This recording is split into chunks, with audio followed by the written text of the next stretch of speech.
Hello, আসসালামু আলাইকুম। ওয়ালাইকুম আসসালাম। তুমি কোন স্কুল থেকে আছো? আমি রহনপুর তৈয়ামত হোসেন নিম্ন মাধ্যমিক বিদ্যালয় থেকে এসেছি। তোমার নাম কি?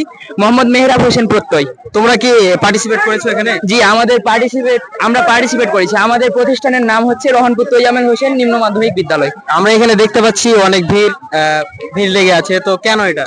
এটা আমাদের প্রজেক্টটা সবাই থেকে ইউনিক, তো ওই জন্য সবাই মানে জানার জন্য আগ্রহী হয়ে আমাদের প্রজেক্টের সামনে সবাই ভিড় জমাচ্ছে। আমরা অনেকক্ষণ থেকে ঘোরাঘুরি করছি, দেখছি যে অনেক মানুষ এখানে জড়ো হচ্ছে, প্লাস হচ্ছে বড় মানুষ যারা আছে, বয়সে বড়, তারাও সিনিয়ররা আসছে এখানে দেখছে। জি। তো তারা কি বলছে, মতামত কি দিচ্ছে? না, এটা আমাদের দেশের জন্য অবশ্যই আর্থিকভাবে এবং বিভিন্নভাবে এটা উপকারী হতে পারে। যেমন আমাদের দেখা যাচ্ছে আমরা এখানে প্রজেক্টটা তৈরি করেছি স্মার্ট এয়ার স্পেস হাউজিং, যেটার মাধ্যমে আমরা আমাদের যে জমিটা আমরা নষ্ট করতাম সেই জমিটা আমাদের কিন্তু নষ্ট হচ্ছে না। এটার উদ্দেশ্য অনেক ভালো। যেমন আমাদের অধিক জনসংখ্যার কারণে আমরা যে জমিটা নষ্ট হতো সেই জমি নষ্ট হচ্ছে না। দীর্ঘমেয়াদী সুবিধা আমরা পেয়ে থাকি। আর্থিকভাবে একটু মানে আর্থিকভাবে খরচটা বেশি হলেও আমরা দীর্ঘমেয়াদী সুবিধাটা পাই। জি, ঠিক আছে। তো তুমি কি পুরো মেলাটা ঘুরে দেখেছো? জি। কেমন লাগলো তোমার? খুব ভালো লাগলো।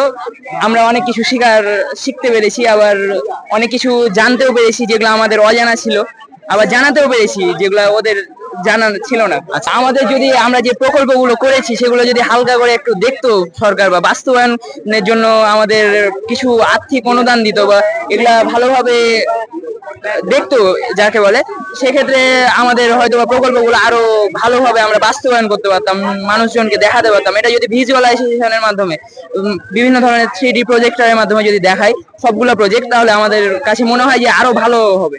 আমরা ঘুরে ঘুরে দেখলাম যে অনেক যৌক্তিক প্রজেক্ট আছে যেগুলো সরকার যদি বাস্তবায়ন করে তাহলে বাংলাদেশের উপকার হবে। তোমার কি মনে হয়?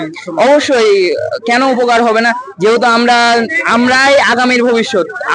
আমাদের মধ্যে সবাই যারা আছে এখান থেকে ধরেন 2-3টা হলেও বিশেষ ক্যাডার হতেই পারে। সেক্ষেত্রে আমরাই দেশকে অগ্রগতির দিকে নিয়ে যাবো। আমাদের প্রজেক্টটা যদি বাস্তবায়ন করে তাহলে অবশ্যই আমাদের ভালো হবে দেশের জন্য। ধন্যবাদ তোমাকে।